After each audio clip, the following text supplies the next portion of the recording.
Brooklyn. I actually was an in vitro baby, which for those of you that don't know and are not doctors, means I was actually made in a petri dish. Yeah, so I wasn't home experiments like the rest of you. My parents didn't tell me I wasn't homemade till I was 14, which is fine, except they'd always joke about it in front of me. Like at dinner when I was being a smartass, my mom would just chime in with well, that's what happens when you pick the AAA egg.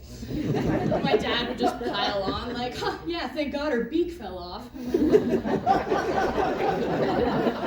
Like right in front of me, so I'm sitting there like, I don't know where I came from. Like, was I adopted? Was there a surrogate? Was it a Superman situation? Like they found me in a field? Because I don't think I'm ready for that responsibility. Sadly, it was nothing that exciting. My mom just had to inject herself with needles and have her own eggs shoved back up in her, and my dad got intimate with a cup. So equal work was done. I never really had the sex talk with my parents. Okay, that's only partially true. I did have the masturbation talk with my dad. You know, that one. And I was eating cornflakes one morning, and he looks at me and he says, you know, those will stop you from masturbating. I was like, good morning to you as well, Father. I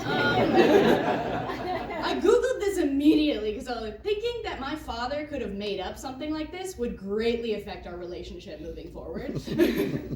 So I Googled it, and Mr. Kellogg did in fact believe that food with a lot of protein and a high level of spices, aka flavor, irritated our sex organs, forcing people to masturbate, because he believed that was the great sin ruining society of the time.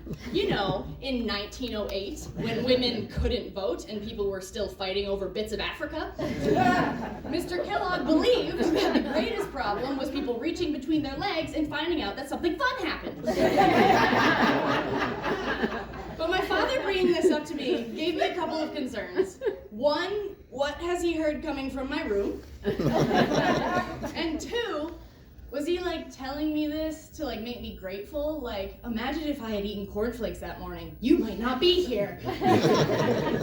Moral of the story, cornflakes are a threat to science babies everywhere and need to be taken off the shelves. We've talked enough about my parents' sex life probably, so my turn.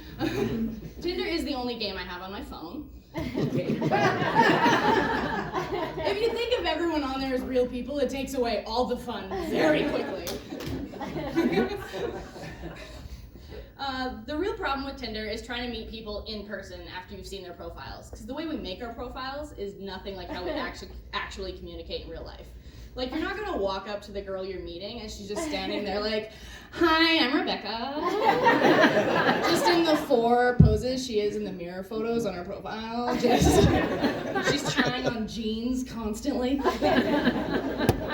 Guys aren't much better. They always include that fucking police lineup of a group photo.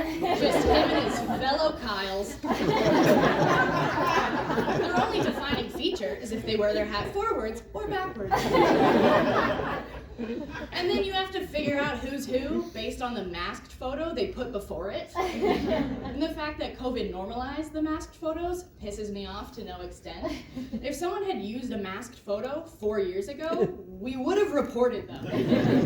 Like, this person is clearly trying to conceal their identity and should be in an actual police lineup.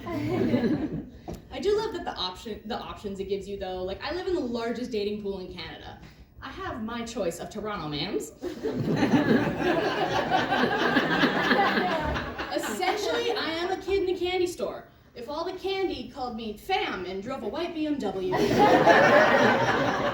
I've been Brooklyn, guys. Thank you so much.